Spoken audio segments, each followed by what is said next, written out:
أكثر ميزة مفيدة بالسفر بالآيفون 15 برو. أبشرح لكم الميزة الحين. فكرة الميزة أنه أجهزة الآيفون 15 برو والبرو ماكس عندك هذا الزر هذا تقدر تخصصه اختصار اللي تبغاه. تقدر تروح لإعدادات بعدين أكشن بوتون، راح تلاقي اختصارات كثيرة من ضمنها الترجمة اللي أضافتها أبل.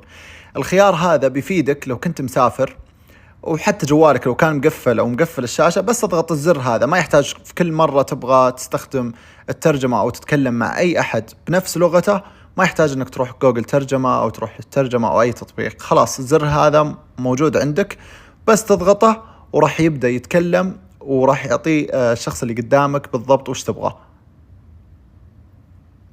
بعد ما توقف على طول لو تشوفون الحين باللغة الألمانية، فخلاص الزر هذا بيكون عندك زر اختصار تقدر تستخدمه في الترجمة في أي دولة بتسافر لها. صراحة مفيد مرة.